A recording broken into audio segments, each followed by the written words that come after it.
Você já teve a sensação de que sua empresa está funcionando bem, mas ao mesmo tempo algo parece estar fora do lugar? As vendas estão acontecendo, os clientes estão satisfeitos, os números parecem positivos, mas os funcionários começam a faltar mais. Os pedidos de demissão aumentam, o clima da equipe muda e a produtividade começa a cair. Muitas vezes o empresário procura respostas em todos os lugares, mas acaba ignorando justamente a origem do problema. E é sobre isso que vamos conversar hoje. Existe uma questão que vem preocupando empresas de todos os portes, e ela está diretamente relacionada à NR1 e aos chamados riscos psicossociais. E eu posso afirmar uma coisa para você: muitas empresas estão correndo riscos sem sequer perceber. Antes de falar da história que eu quero compartilhar com você, é importante entender o que mudou. A NR1 é a norma regulamentadora que estabelece as diretrizes gerais de saúde e segurança do trabalho. Ela funciona como a base de todas as demais normas.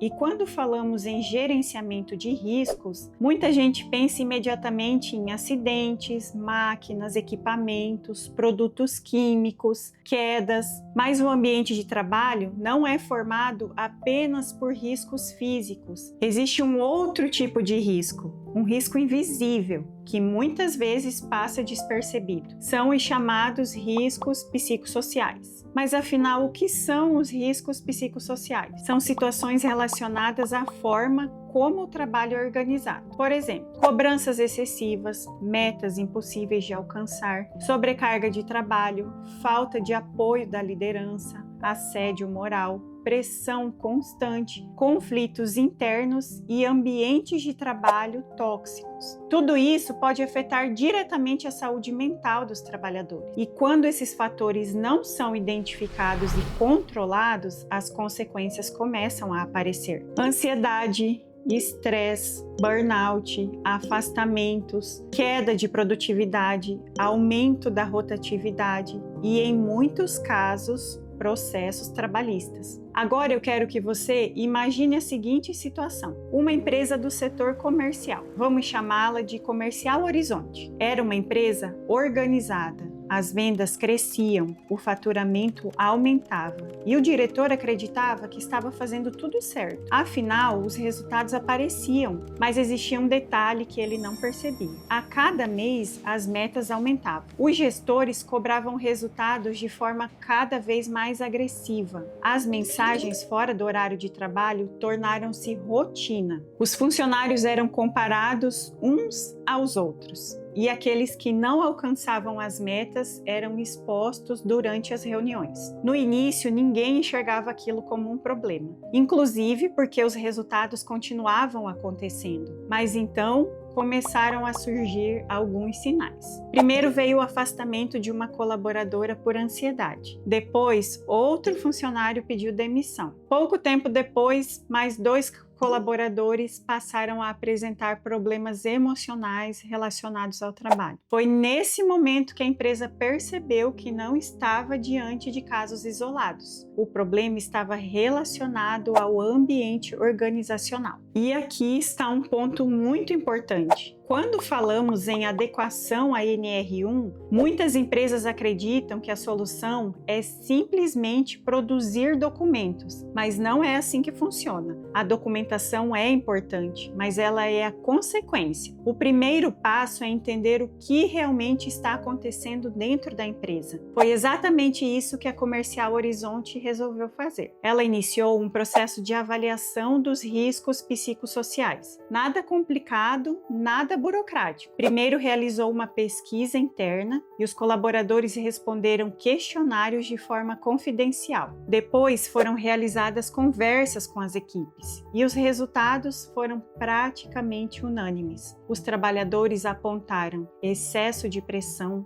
falta de reconhecimento, comunicação inadequada e metas consideradas inalcançáveis. E com essas informações em mãos, a empresa conseguiu agir de forma objetiva. Os gestores receberam treinamentos sobre liderança e comunicação, as metas foram revisadas, foi criado um canal interno para relatos de situações inadequadas e as reuniões passaram a ter foco em desenvolvimento e não em exposição de erros. O acompanhamento do clima organizacional passou a fazer parte da rotina da empresa. O resultado? A redução dos conflitos, menos afastamentos, maior engajamento da equipe e um ambiente de trabalho muito mais saudável. Perceba que a empresa não precisou fazer investimentos milionários, ela apenas identificou os riscos e criou mecanismos para controlá-los, exatamente como prevê a NR1. Outro ponto importante: muitos empresários perguntam: minha empresa é pequena, eu preciso me preocupar com isso? E a resposta é sim.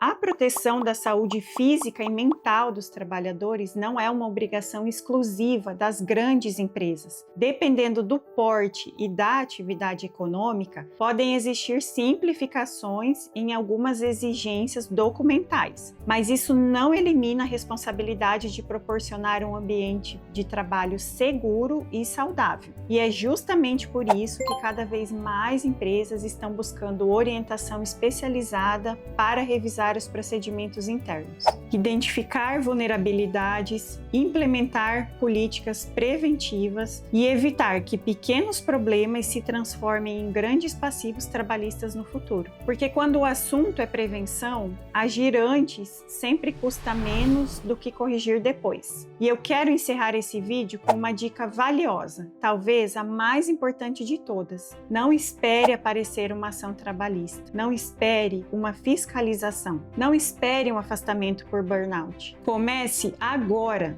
Converse com a sua equipe, escute seus colaboradores, identifique os pontos de tensão existentes no ambiente de trabalho, documente as medidas adotadas e acompanhe continuamente os resultados. Porque a melhor defesa para uma empresa não é justificar um problema depois que ele acontece, é demonstrar que fez tudo o que era possível para evitá-lo. E essa é justamente a essência da NR1. Se este conteúdo foi útil para você, deixe o seu comentário, compartilhe este vídeo com outros empresários e gestores e se inscreva no canal para acompanhar mais conteúdos sobre direito do trabalho, gestão empresarial e prevenção de passivos trabalhistas. Um abraço e até a próxima!